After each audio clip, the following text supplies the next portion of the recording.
In 1974, a small community in the United States was rocked by a horrific crime that would transform Halloween from a day of fun into one haunted by fear. Ronald Clark O'Bryan, a seemingly ordinary family man, shocked the nation by poisoning his own 8-year-old son, Timothy, with candy contaminated with potassium cyanide. Ronald had meticulously planned the murder, with the intention of claiming the children's life insurance. He had distributed poisoned sweets to his 2 children and other children in the neighborhood, trying to create a perfect cover for his macabre plan.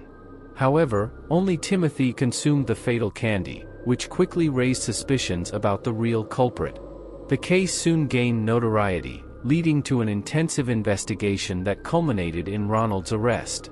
O'Bryan was tried and sentenced to death in 1984, but the impact of his vile act resonated far beyond his execution.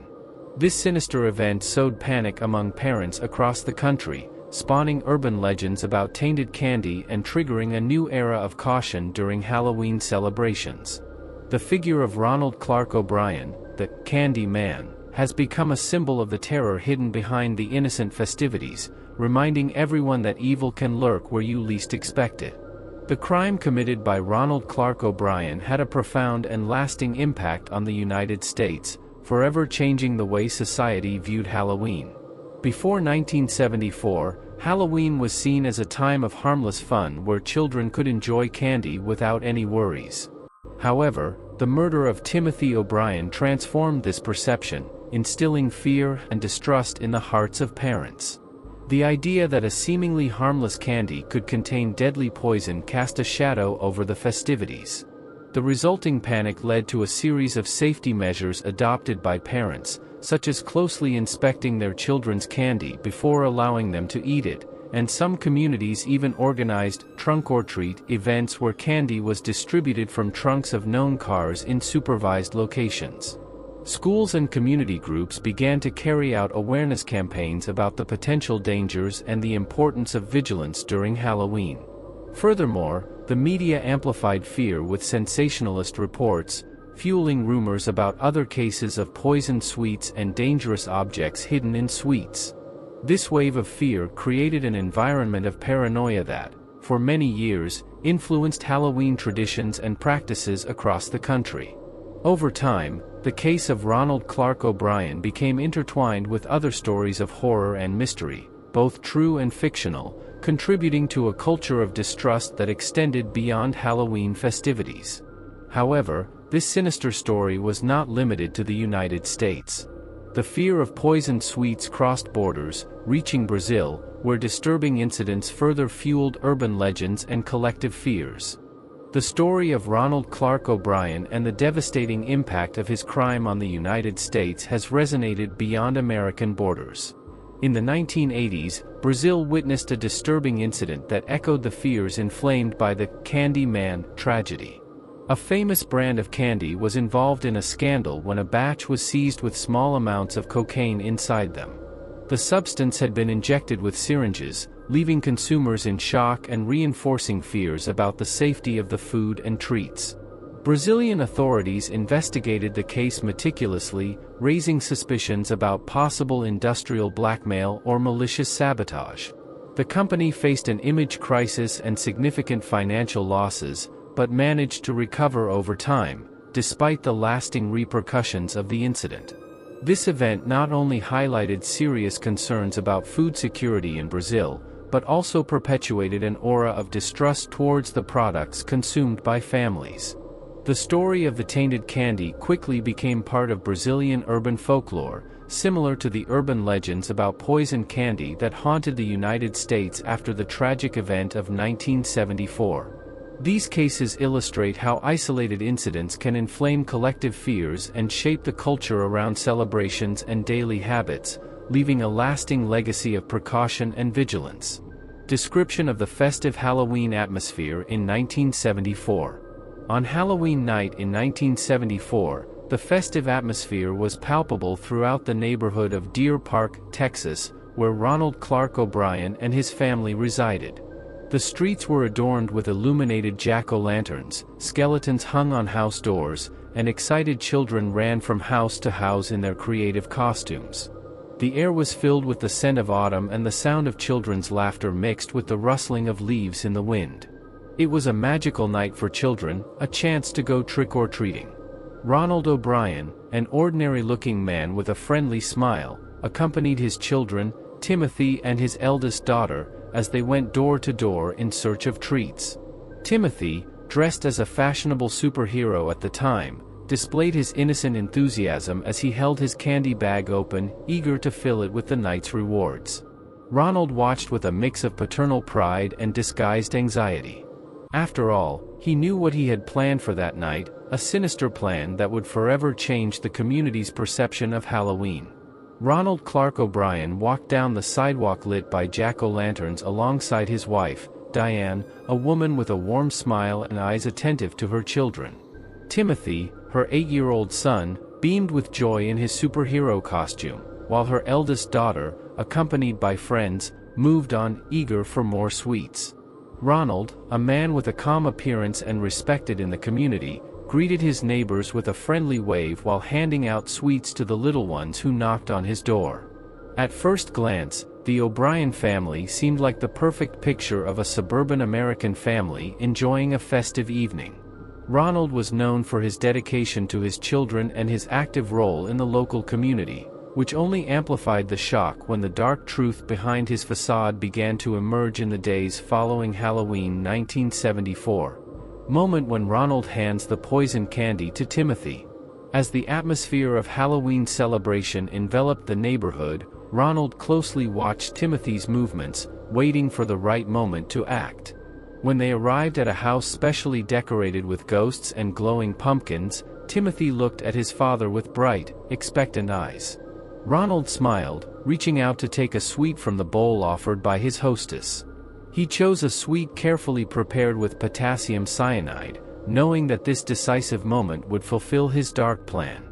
"Timothy, here's a special candy for you," Ronald said in a calm, confident tone, passing the poison candy to his son, who accepted it with innocent joy.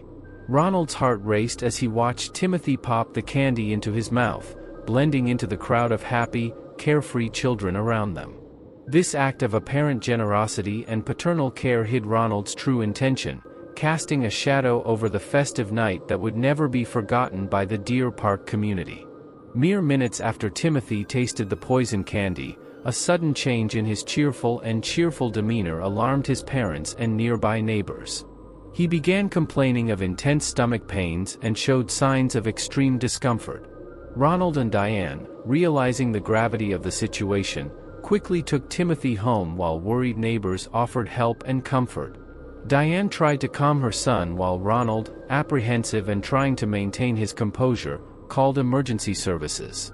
The ambulance arrived within minutes, and paramedics gave Timothy first aid before rushing him to the nearest hospital.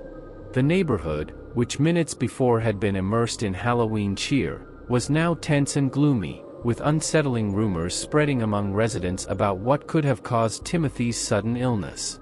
Meanwhile, Ronald struggled to hide his growing anxiety and guilt, knowing full well what had caused his son's suffering. A heavy silence hung over the O'Briens' home as they awaited news from the hospital, knowing that their lives would never be the same after that fateful Halloween night. Diane O'Bryan held Timothy's hand, whose now pale face contrasted with the colorful superhero costume he still wore. Ronald's worried expression reflected his growing anguish as they desperately waited for the ambulance. Time seemed to drag by, each second marked by Timothy's muffled groan and the heavy silence that enveloped the living room.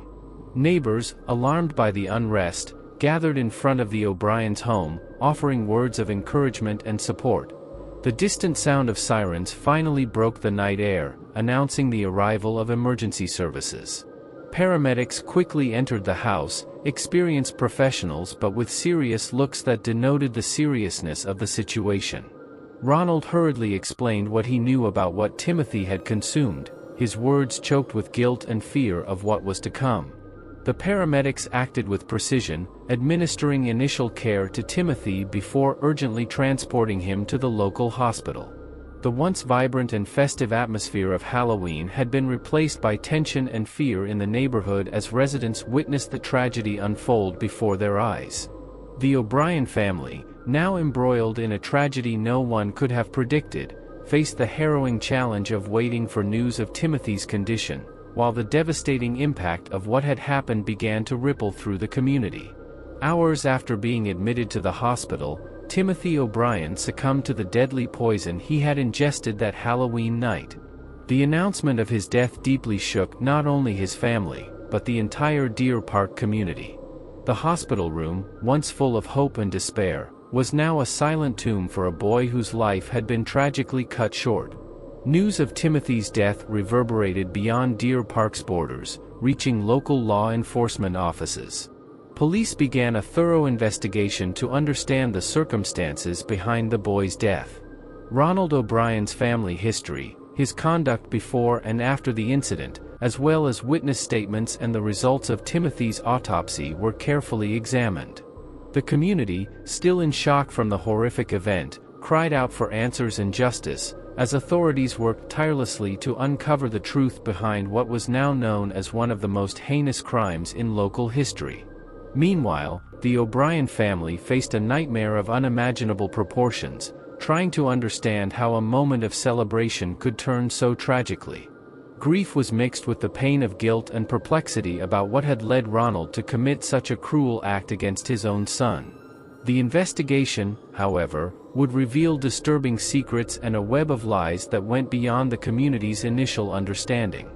The police investigation into Timothy O'Bryan's death was meticulous and comprehensive, involving multiple departments and forensic experts. Detectives collected evidence from the location where Timothy consumed the poison candy to the testimonies of key witnesses, including family, friends, and neighbors present on that fateful Halloween night. The crucial first step was to determine the exact cause of Timothy's death, confirmed as potassium cyanide poisoning after detailed analyses carried out by the coroner's office. Investigators also focused on the trajectory of the candy distributed that night, meticulously examining each item collected from children's candy bags. Laboratory analyses and interviews with parents and guardians of the other children present helped to rule out or confirm any other cases of contaminated sweets. However, the main focus remained on Ronald Clark O'Bryan, whose actions and behavior raised suspicions from the beginning. Ronald was subjected to intense interrogations, in which he initially denied any involvement in his son's poisoning. However, as evidence accumulated and contradictions emerged in his account, his story began to unravel. The discovery of significant life insurance taken out on his children just weeks before the crime, along with testimony from co-workers about his financial problems, shed new light on Ronald's motives for committing the horrendous act. As the investigation progressed, the figure of Ronald Clark O'Bryan, previously seen as a devoted father and respected member of the community, was revealed to be a calculating manipulator, determined to sacrifice his own son's life in pursuit of personal gain. Guys, the shocking twist in the narrative brought to light not only the extent of evil within a seemingly ordinary family, but also a broader reflection on the nature of trust and parental responsibility in an increasingly vigilant society. The discovery of the intentional poisoning of Timothy O'Bryan was a pivotal moment in the investigation. After detailed laboratory analysis, experts confirmed that the candy Timothy consumed that fateful night contained a lethal amount of potassium cyanide. This revelation deeply shook the community and intensified scrutiny of Ronald Clark O'Bryan. Based on the evidence collected, including the discovery of cyanide in the remains of the candy and Ronald's suspicious behavior before and after the incident, authorities concluded that the poisoning was premeditated and carried out with the aim of reaping financial benefits through life insurance. Substantial amount that he had recently contracted for his children. This moment of revelation not only confirmed initial suspicions, but also shed light on the true nature of the events that led to Timothy's tragedy. From then on, the case of Ronald Clark O'Bryan went from a family tragedy to one of the most infamous and disturbing crimes in local history. The Deer Park community was left stunned by the notion that a father could so horribly betray his own child's trust and safety in pursuit of personal gain. The repercussions of this case echoed beyond the city's borders, serving as a harrowing reminder of the extremes to which greed and ambition can take, even within the most sacred foundations of family and community. The motive behind Ronald Clark O'Bryan's crime was identified by authorities as seeking financial benefits through life insurance he had taken out on his children, including Timothy. Ronald was facing financial difficulties at the time and saw insurance as an opportunity to solve his economic problems quickly and drastically. By planning to poison Timothy's candy with potassium cyanide, Ronald aimed to ensure that only his youngest son consumed the poisoned candy, thus allowing him to collect substantially more insurance after the boy's death. This motive revealed a dark and calculating side of Ronald, who was willing to commit a terrible act against his own son to achieve personal financial gain. The discovery of the meticulously crafted plan not only shocked the Deer Park community, but also sparked a broader debate about family ethics and the limits of human greed. The case of Ronald Clark O'Bryan served as a tragic reminder of the depths to which some people are willing to descend in search of profit, leaving an indelible scar on society's collective conscience. The trial of Ronald Clark O'Bryan attracted intense local and national media coverage, becoming a high-profile case. Journalists, television cameras, and reporters packed the courtroom to capture every detail of the legal process that would bring Ronald face to face with charges of intentional homicide and conspiracy to defraud life insurance. The atmosphere inside and outside the courtroom was tense, with members of the Deer Park community torn between incredulity at the allegations and shock at a father's apparent betrayal of trust. During the trial, the evidence presented by the prosecution was overwhelming: witness statements, forensic analysis of the poisoned candy, financial records, and correspondence that suggested a premeditated plan. Ronald's defense attempted to discredit the evidence and paint a more benign portrait of their client, claiming he was a loving and devoted father who could never commit such an act.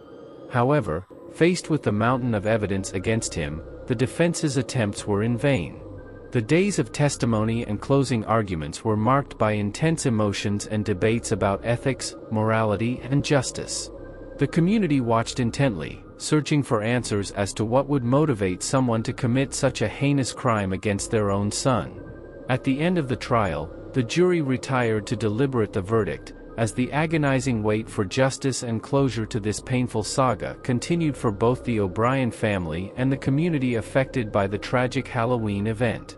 During the trial of Ronald Clark O'Bryan, a series of testimonies and evidence were presented by the prosecution to support the charges against him. Among the most impactful testimonies were those from neighbors who witnessed Ronald offering the poisoned candy to Timothy that Halloween night. His detailed descriptions of the event helped to construct a clear narrative of what occurred on that fateful night. In addition to eyewitness testimony, forensic experts presented laboratory analyses that confirmed the presence of potassium cyanide in the candy consumed by Timothy. These analyses were essential to establish the cause of the boy's death and corroborate the theory of intentional poisoning on Ronald's part. Financial records were also produced, revealing the substantial life insurance Ronald had taken out on his children shortly before the crime. This financial aspect of the case was crucial to understanding the motives behind Ronald's act and establishing a clear motive for the jury. Ronald's defense, in turn, attempted to challenge the evidence presented by the prosecution, arguing that there was no direct proof that he intended to kill his son. However, faced with the strength of the evidence and the emotional testimony of Timothy's family and friends, the jury was faced with a difficult decision regarding Ronald Clark O'Bryan's culpability. After a trial that captured national attention, Ronald Clark O'Bryan was convicted of the murder of his son, Timothy, and sentenced to death in 1984. The jury's verdict reflected the severity of the crimes with which he was accused: manslaughter by poisoning, premeditated, and conspiracy to defraud life insurance. The death sentence was a shocking outcome for the Deer Park community, which was still reeling from the emotional and psychological impact of the tragic Halloween event. During the sentencing, The judge emphasized the calculating and inhumane nature of Ronald's actions, highlighting the devastating impact his decision had not only on his own family, but on the entire community.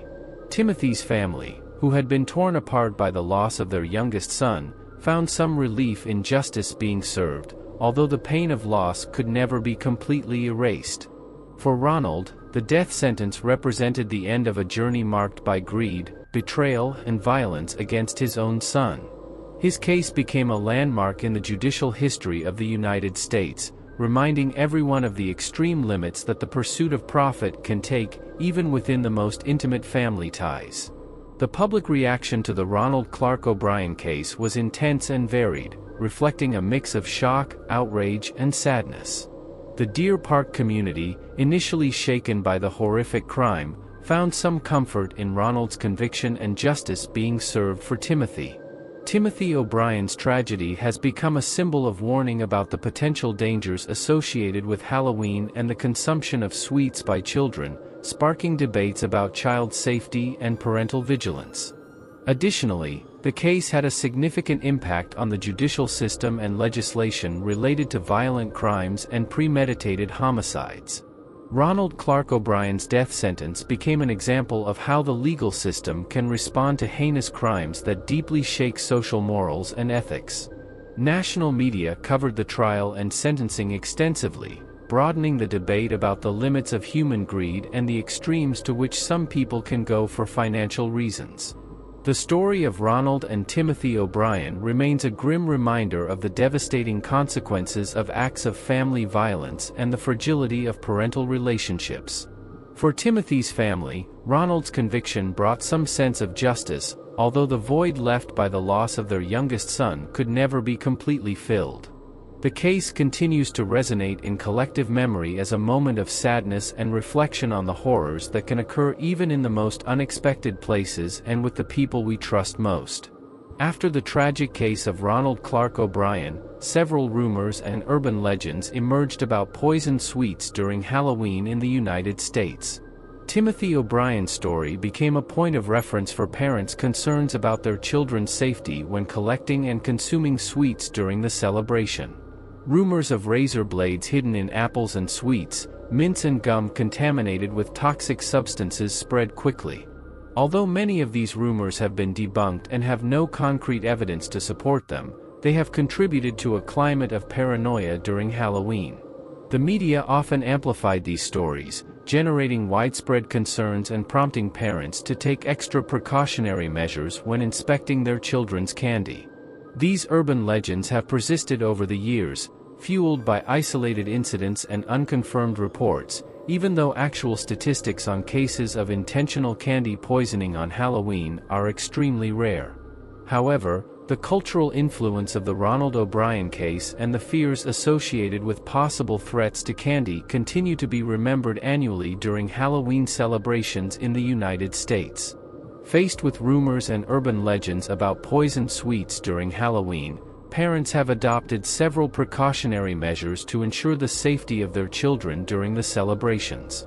One of the main practices adopted was the rigorous inspection of sweets collected by children. Parents carefully examined each item, checking that the packaging was intact and that there were no signs of tampering. Additionally, many parents encouraged their children not to consume sweets while they were away from home, waiting until they returned to check and approve the collected items. This practice helped to reassure parents and ensure that any potential threats were identified before consumption. Another common measure was to limit the places where children could collect candy, preferring well-known neighborhoods and neighborhoods where there was greater trust in the local community. This not only increased the feeling of security, but also made it easier to monitor activities during Halloween. These precautions were not only a response to the case of Ronald Clark O'Bryan, but also a way to respond to fears amplified by the media and stories shared during the Halloween season. Although actual cases of poisoned candy were extremely rare, the emotional impact and parental vigilance during this time of year continued to be influenced by stories of past tragedies and concerns about child safety. Comment for Part 2.